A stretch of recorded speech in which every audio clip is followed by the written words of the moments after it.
Hey friend, John here, and in this video I want to share with you a song from the fourth best-selling album of all time, The Dark Side of the Moon.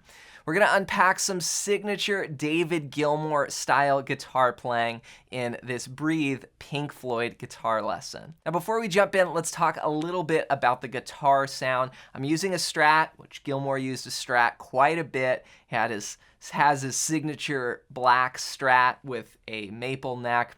And I'm just going into a couple effects here. I'm using a little bit of reverb and delay and also going into a line 6.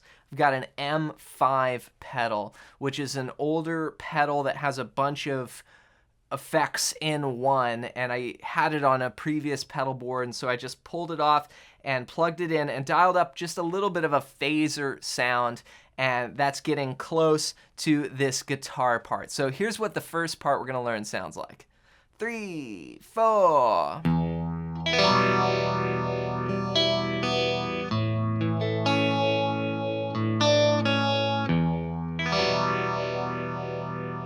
So this is the first part of this song, and it's actually all based around just two chords, an E minor and an A. But what Gilmour does is he takes like this classic E minor chord, right? And he takes this note on the 4th string and brings it up 2 frets, and what it becomes is an E minor 9. Now I use my pinky like that, so I use my index and then pinky. And then what we're gonna do is we're gonna play the low E, and then we're gonna do like this backwards rake. So we're just coming up through the strings with the pick, like that. So we've got bass note 1 and 2, and then on beat 2, we can do the rake. Then we'll just play the 1st string and the 2nd string. So rhythmically it goes 1 and 2 and 3 and 4 and Gilmour will play a chord and then he'll use like arpeggio picking. So he'll just kind of pick random strings of the chord to sort of keep the groove going. So 1 and 2 and 3 and 4 and then we're gonna go to A. Okay, we're gonna do more arpeggio picking. Here I'm just playing with one finger on that A, and we're gonna play the 5th string, 4th string, 3rd string, 2nd string, like this. 1 and a 2 and then we'll come back to the bass note, the 5th string, and then we'll extend that A chord and grab an A sus4 there by playing the 3rd fret on the 2nd string, and then come back to the 2nd fret. So the second measure goes.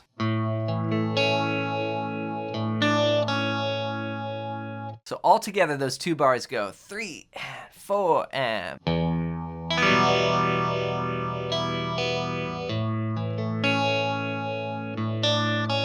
Then back to E minor. So that's the first figure I want to share with you. Now before we go any further, if you're new to the channel, I've got a gift that's really going to help you put licks and patterns like this together. And what it is my fretboard guide. It's going to show you the 5 must-know chords and scales to map out your entire fretboard. And when it comes to playing guitar parts like what you're going to hear in this song when we go, and we have these different fills that are actually based off notes within the scale, you want to be familiar with the scale, and then you can sort of take this information that we're learning in this lesson and expand on it and really just work it into your own guitar playing. So you can grab this completely for free. Just go to johnmclennan.com/fretboard guide, or I made it easy for you. Just click that first link down below as my gift to you. So let's look at another variation next. This one's gonna go like this.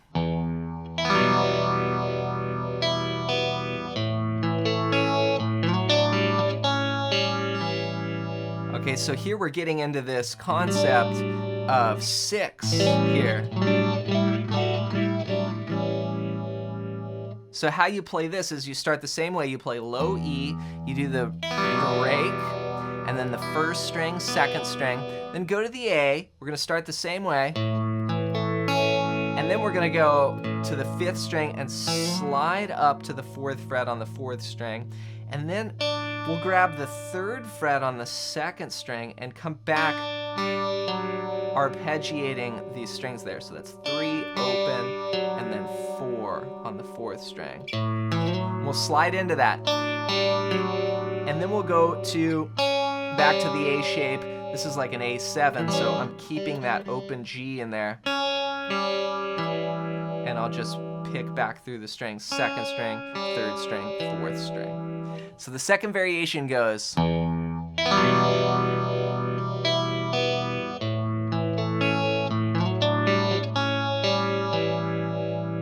Let's look at a 3rd variation next. We'll start on the E minor, this time go.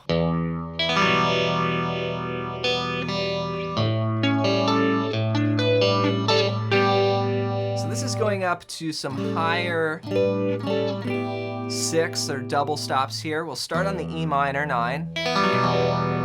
Play the low bass note, then the rake. Then we'll play the 2nd string and the 3rd string. So sometimes he might go and play 1st string to 2nd string. Sometimes he might go play 2nd string, 3rd string. They're all just little variations, again, using that idea of arpeggio picking.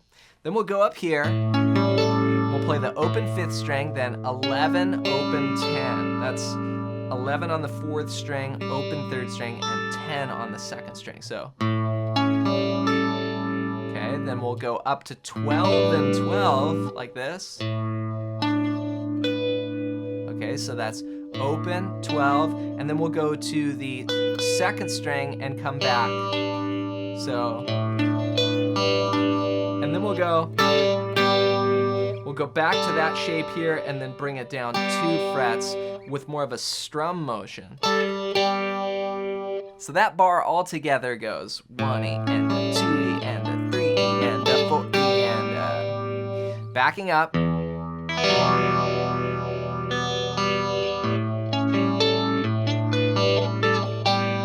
And then you can go back to the first variation like this. 1 E and a 2 E and a 3 E.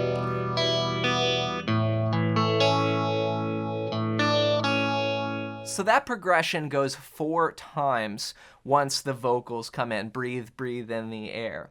So let's try those variations back to back. And again, this doesn't have to be followed exactly. I'm just showing you a couple of his moves, and then he just riffs on this and improvises with it throughout the song. Here's what it sounds like all together. 1, 2, 3, 4.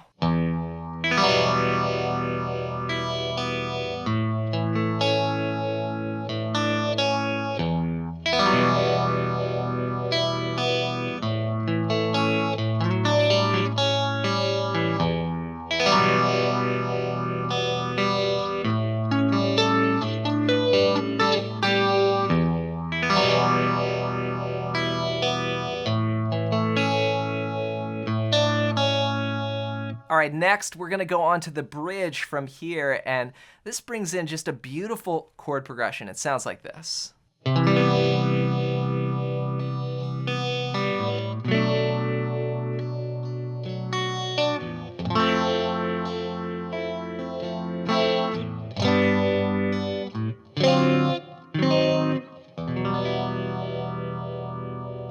Love that part. So we start out on a C major 7. Now this looks like a C chord here, but we're just gonna take off the index finger. And I like playing strings 5 to 2.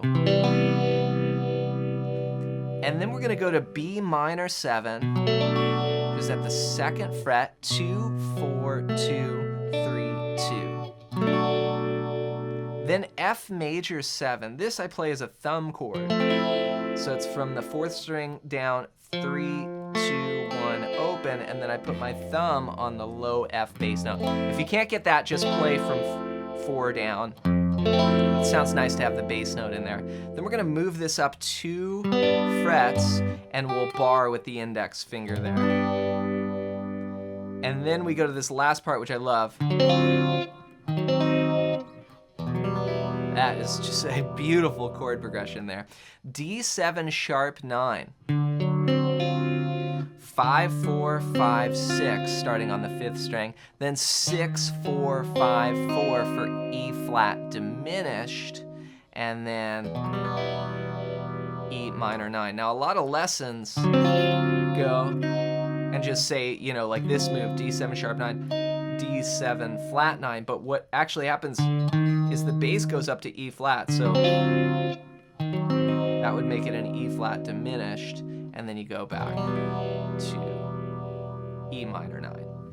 So it's just 4 bars there. Now, as you're playing this progression, you just strum on each chord, and then you could do a little bit of arpeggio picking. So for example, like 1, 2, 3, 4, B minor might go.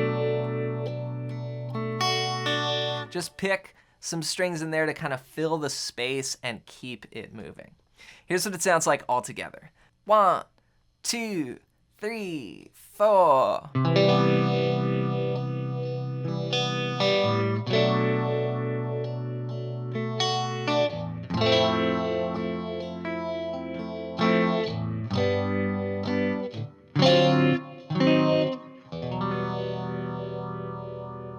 All right, let's put it all together. We're gonna play the first section 4 times, so E minor A, E minor A, E minor A, E minor A. Then we'll play the B section we just learned, and then we'll end on the E minor.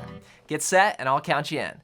1, 2, 3, 4.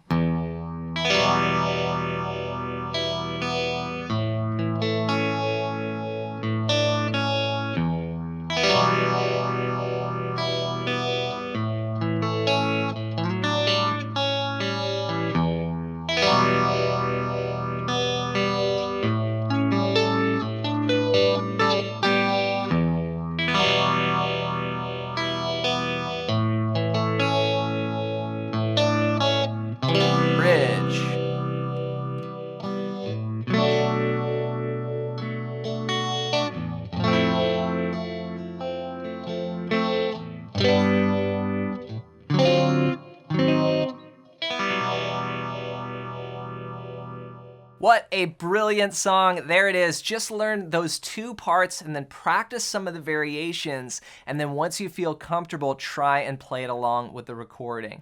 And to help you put this together even more and really kind of work out those licks anywhere on the neck, don't forget to grab my fretboard guide. It's completely for free. Just go to johnmcclennan.com/fretboard guide and you can download that right there as my gift to you.